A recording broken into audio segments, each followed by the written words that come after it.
Marcia Baroni is a PDA board member and a co-leader of the task force that recently completed the revision of PDA Technical Report No. 22, Process Simulation for Aseptically Filled Products. She joins us to talk about this important update. I'm Walter Morris, and this is On the Issue. The 2025 revision of TR-22 is hot. Almost 3,000 members and non-members have already downloaded it since its October release. Marcia, can you tell us why this document is so important? Well, first of all, I want to say thank you all for having me here today, and it's really exciting to hear how well TR-22 is doing. I think it's surpassed what we in the task force expected it to do. So it's really rewarding to see it do so well.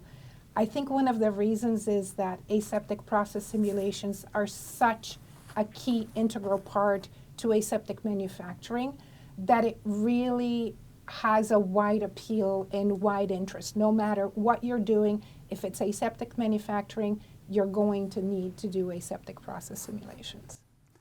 Yeah, I can't disagree with that, and the numbers don't lie. It's, this is the third revision of that document too, since it was originally published.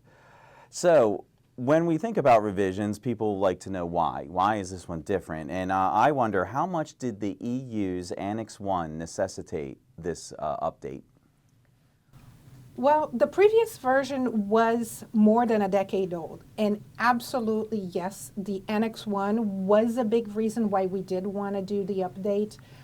There are so many more new concepts, and risk management plays such an important role. But really, the revision had a lot more beyond the Annex 1 revision.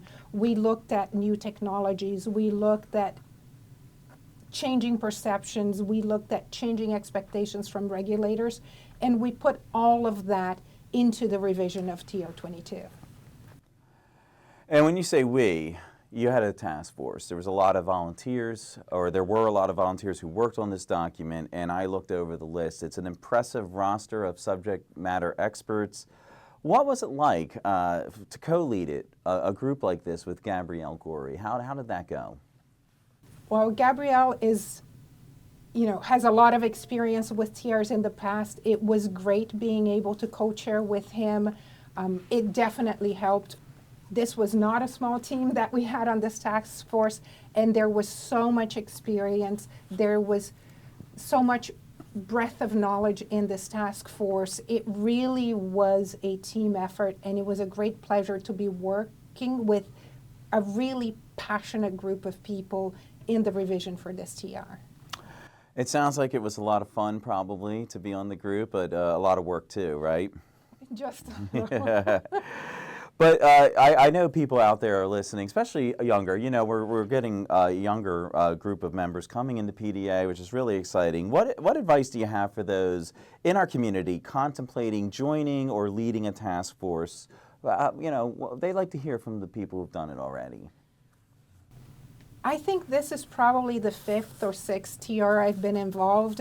I would really highly recommend it. I think when you're going to start and working on your first TR, you feel like, well, I don't know, do I know enough? Am I really an expert?